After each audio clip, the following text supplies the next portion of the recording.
বন্ধুরা, আজকের এই ভিডিওতে আমি এমন একটি আমলের কথা তোমাদেরকে বলবো, যে আমলটি প্রতিদিন যদি কোনো ব্যক্তি করে তাহলে তার জন্য আছে জান্নাত। অন্য আরেকটি হাদিসে আছে, যদি প্রত্যহ কোনো ব্যক্তি এই আমলটি করে তাহলে জান্নাতে তার জন্য একটি বৃক্ষ রোপণ করা হয়। সুবহানাল্লাহ। তো চলুন কথা না বাড়িয়ে ভিডিওটি শুরু করা যাক।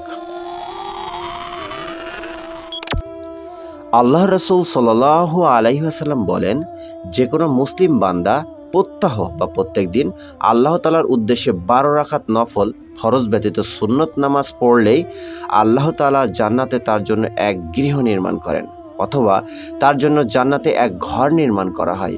ওই 12 রাকাত নামাজ হচ্ছে জোহরের ফরজের পূর্বে 4 রাকাত ও পরে 2 রাকাত, মাগরিবের পরে 2 রাকাত, এশার পরে 2 রাকাত, আর ফজরের ফরজ সালাতের আগে 2 রাকাত। অন্য আরেকটি হাদিসে আছে, আল্লাহ রসুল সাল্লাল্লাহু আলাইহি সাল্লাম বলেছেন, যে ব্যক্তি নিয়মনিষ্ঠভাবে দিবারাত্রে 12 রাকাত নামাজ পড়বে সে জান্নাতে প্রবেশ করবে। জোহরের ফরজ নামাজের পূর্বে 4 রাকাত ও পরে 2 রাকাত, মাগরিবের পর 2 রাকাত, এশার পর 2 রাকাত এবং ফজরের ফরজের পূর্বে 2 রাকাত। সুবহানাল্লাহ। এই আমলটি যদি প্রত্যহ কেউ করতে পারে তার জন্য আছে জান্নাত। আল্লাহ তাআলা আমাদের এই আমলগুলো করার তৌফিক দান করুক। আমিন। আসসালামু আলাইকুম ওয়া রাহমাতুল্লাহ।